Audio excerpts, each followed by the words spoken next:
Hello.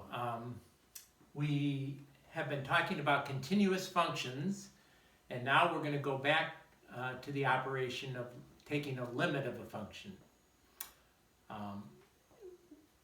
This first function, we're going to talk about trigonometric functions, but really there isn't that much difference doing limits of trigonometric functions than the ones we did before. So I'm going to only do one example here where, what if you have this limit right here?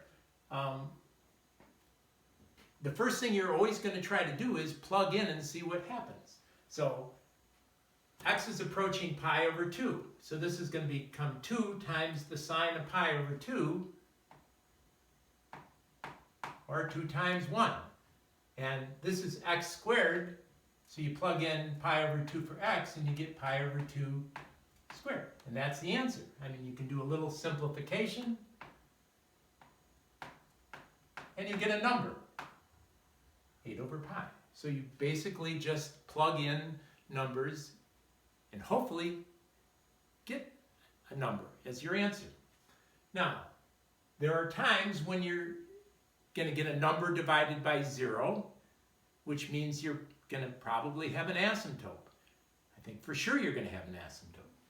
You're also going to get indeterminate forms where you get 0 divided by 0 when you plug in, and then you have to sometimes do a little manipulation, algebraic or trigonometric. But there's also a case like this where you take the limit as x approaches 0, and you plug in and you get the sine of 0, which is 0 divided by 0. So both the sine of x and x are both approaching 0. So we have this indeterminate form, and you're thinking, okay, I've got to do a little bit of manipulation. But there is very little manipulation you can do here. You can't just cross out the x's. That x is a part of here. That would be a sin to do that. So you really wouldn't want to try that. So what we're going to do instead, because this happens to be a super important limit, I'm going to go and show you with a geometric proof what the answer to this is. Now, as I'm doing this proof, remember this is a calculus course. You're not going to have to be able to do all the geometry, but I want you to understand the geometry. So basically, we've got an xy axis, and we've got this green line that's coming up at an angle x from the x-axis. We're just going to call that the measure of that angle.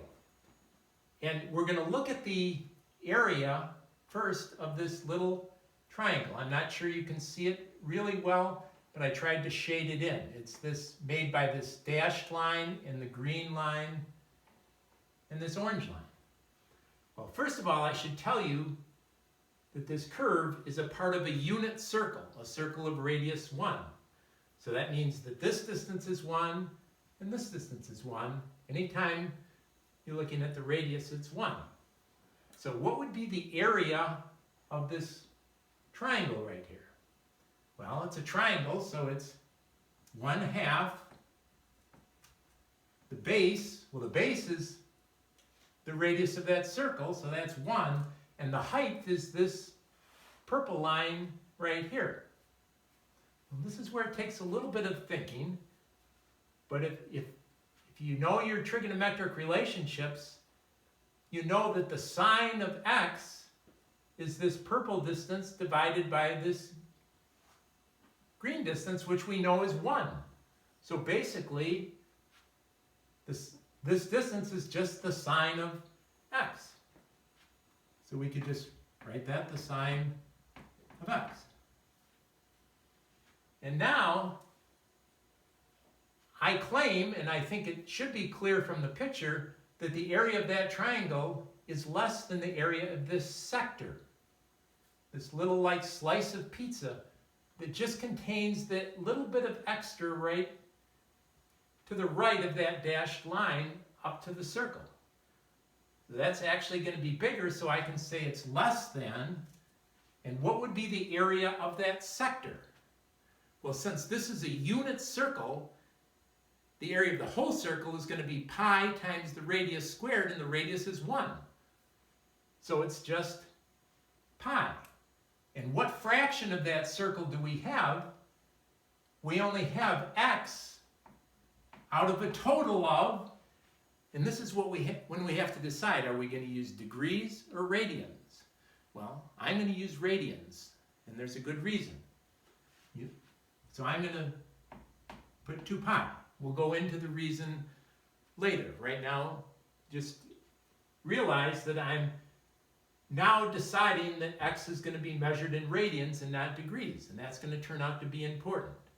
So that's the fraction of the circle, and we said that the whole circle has a radius of 1, so the area is going to be pi. And now I think you also would agree that the area of this big right triangle right here is bigger than the area of that sector. And what is that area going to be? 1/2 the base, which again is 1, times the height. Well, the height is right here. And again, if you know your trigonometric relationships, you know the tangent of x is going to be the opposite over the adjacent, or it's going to be this distance which we're looking for divided by 1. So it turns out that it's just the tangent of x. So we've got this kind of complicated looking inequality, but what do we know? Well, there's a 1/2 times 1 is 1/2, so we could cancel a 1/2 there with a 1/2 there and a 1/2 here, and we know multiplying by 1 doesn't really have any effect. And then we could cancel these 2 pi's. So it's beginning to look a lot simpler. So let me just rewrite it. It's the sine of x is less than x is less than the tangent of x. And if you don't mind, I'm going to call the tangent of x the sine of x divided by the cosine of x. And at this point, just to simplify, I'm going to divide everything by the sine of x. Well, the sine of x divided by the sine of x is 1. And x divided by the sine of x, we just have to write that. And if I divide this by the sine of x, I just have 1 over the cosine of x. Now, I'm going to do something that, see if this makes sense to you. I'm going to flip all of these upside down. But remember, if you take a fraction like 2/3 and flip it upside down, it changes the magnitude of it. So 2/3 is bigger than 1/2, but if I flip them upside down, I've made this a lot bigger. This one, not so much. So when you flip them upside down, now this becomes the larger value. So the inequality changes. So if I flip them upside down,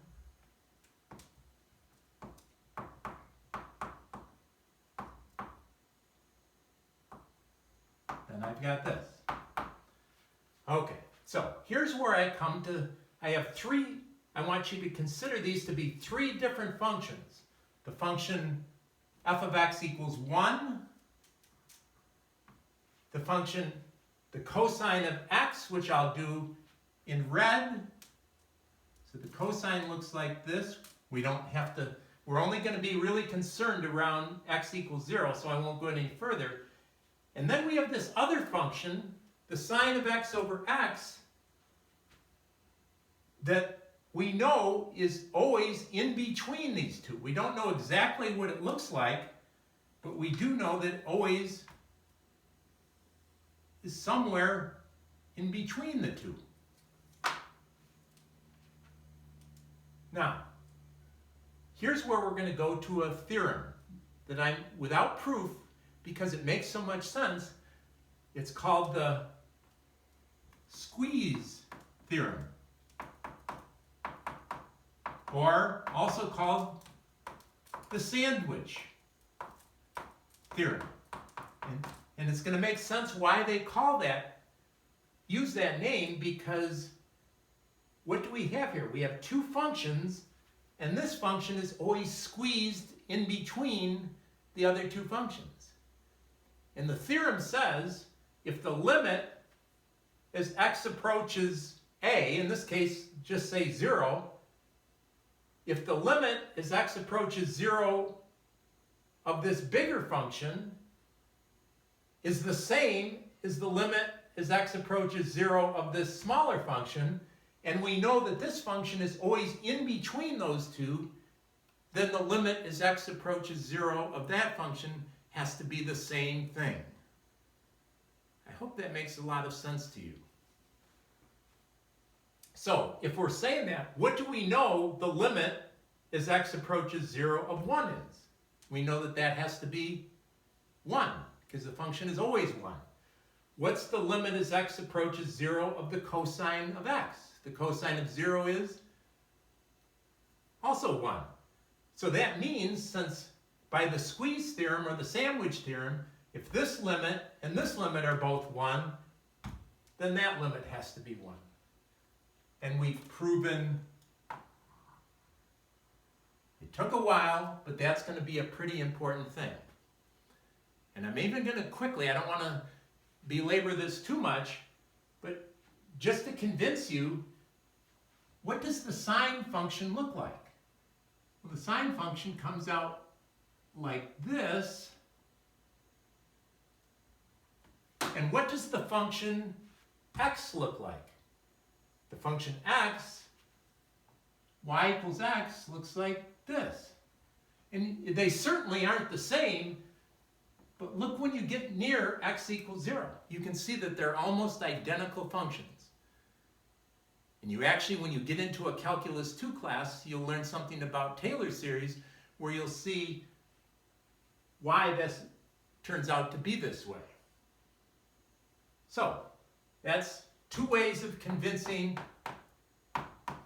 that that limit is 1. Now, there is one other thing we can do, and I don't want to go through another geometric proof, but what happens if I had the sine of 2x? Well, the sine of 2x just is a little steeper. And y equals 2x, the function y equals 2x, is also steeper. And it turns out that they're basically the same thing. The function f of x equal 2x and g of x equal the sine of 2x are almost identical when you're near x equals 0. So that's not a complete proof, but it shows us that we can put 2 and 2. And it turns out to be the same thing with any number you put there. So I can put in n, and that even makes this more powerful. Now, what if you have the limit as x approaches 0 of the tangent of x over x? Well, I don't think you really want me to spend this much time explaining how to get this answer. Maybe we can use what we've already done up here. So all we have to do is make the tangent of x the sine of x over the cosine of x. But what I'm going to do is I'm going to put this x down here and just slide the cosine of x over here. So we really just have the tangent of x times 1 over x. So algebraically, these are the same thing. And what do we know? We know that limits are our friends, so we can say the limit of this function times this function is the limit of the first one times the limit of the second one, just the way we would hope limits would work. They really are our friends. And what do we know this? We just proved that this is 1, and we know that the cosine of 0 is 1, so this is 1. So guess what? It also works with the tangent of x. And I could have just as easily had that n in there, so we can see, sorry I wrote so much here, but the limit as x approaches 0 of the tangent of nx over nx is also 1. So this allows us to do a lot of new trigonometric limits now that you can't do with easy manipulation. Now, I just want to go through 2 examples that you could do now. What's the limit as x approaches 0 of this function? Well, with a little bit of algebra, we can split this up. It's a plus b over c. We can say it's a over c, 1, plus b over c. And again, since limits are our friends, they work just the way we hope they would, we can say the limit of this function plus this function is the limit of the first one plus the limit of the second one. And what do we have? We know that this has to be 1, and we've proven that this is equal to 1, so 1 plus 1 is 2. And we've got the answer to this more complicated function. Let's just do one more. What do we get when we plug this in? 0 over 0. So we know we have to do something, and we want to remember this formula that we've got. So what do we do? We know that if you have a constant, you're allowed to bring the constant out front for that same theorem, that limits are our friends, so I can bring the 1/2 out front. What do we have? Now I can write tangent squared is tangent of x times tangent of x, but then I have to put that x somewhere, so I'm going to put it under this one. And I think you agree that tangent times tangent is tangent squared over 2x. I haven't changed my original function. I've just manipulated it slightly. And the limit of a function times a function is the limit of the first one times the limit of the second one.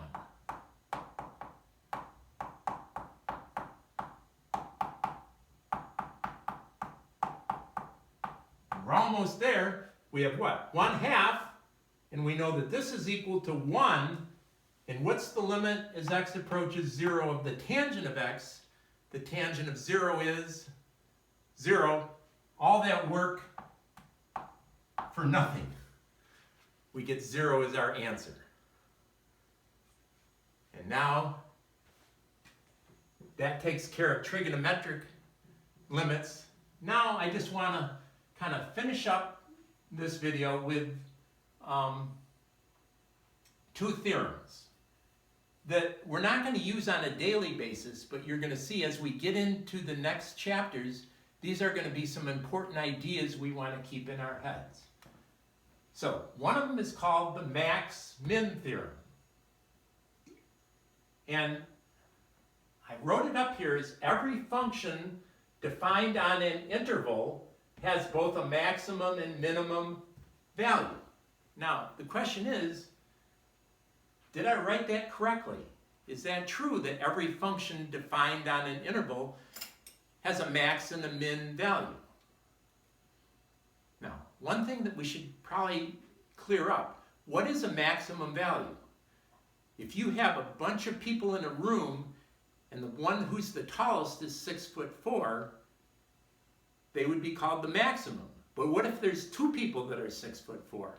Would you say there's no maximum because they're the same and they're tied, or would you say that they're both the maximum?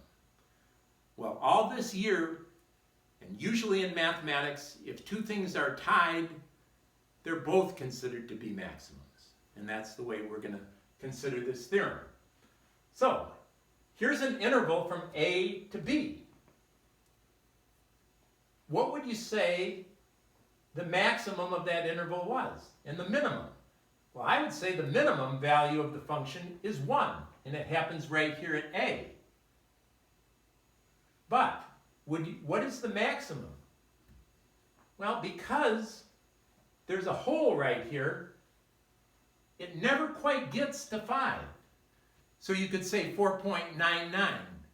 But I could say, no, 4.999 is larger. So as it turns out, this function wouldn't have a maximum. So that would make our theorem no good. But how can I change it to avoid this situation? Well, I could just change my interval to a closed interval to avoid, at the very end, not being able to get to a higher point.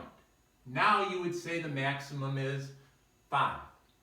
So I'm feeling better about my theorem now. But I just thought of another case. I think if you look at this, we now have a closed interval, meaning it includes both of the endpoints. But what's the minimum value? The minimum is 1, but I think, again, you see, the maximum would get really close to 5, but never get there. So again, our theorem isn't quite correct. So what could I do to fix that? Well, this is why we've been talking, one reason why we've been talking about continuous functions. If I just add the word continuous, I think now we have a good theorem. I don't think you can find a closed interval with a continuous function that doesn't have a highest point and a lowest point someplace. It won't always be at an endpoint. Sometimes it'll, like this function here, could have a maximum. It could go like that. That would be the maximum. Anyway, it's going to be important. Calculus, one thing we really do a lot of in calculus is find the maximum of a function or the minimum of a function. And if you think about it, say your function was giving you the profit that you were making in a company by producing a certain number of items. You would want to maximize your profit. This is the type of thing calculus is going to be able to do for us. So it's just nice to know that they have them. It's going to take us a little while to learn how to find them. Okay, the other one is called the Intermediate Value Theorem. Now, I've gone right to a closed interval from A to B to avoid what happened up here. So, the Intermediate Value Theorem says if f of x is defined on a closed interval, then f of x takes on all the values between f of a and f of b. So in this case, if our interval was from -2 to 3, f of -2 is -3. F of 3 is 6. So if this was a correct theorem, it would say the function has to take on all the values from -3 up to 6, including 5 and 4 and 3 and -1 and -2. And at first thought, you say, of course, that makes sense. How can you get from here to here without taking on all the values in between? But I know you're thinking in your heads, what if there was a hole right here? You'd say, oh, we're never going to hit a value of a function, f of something, that gives you 2. So that would make this theorem no longer valid. So what can we do to change it? To avoid something like this where we're missing a value of the function, we can just add continuous. So here's 2 theorems where the function has to be continuous. And I was kind of telling you in the talk we had on continuity that continuous was going to be important. Well, here's 2 theorems that we wouldn't even be able to use if the functions weren't continuous.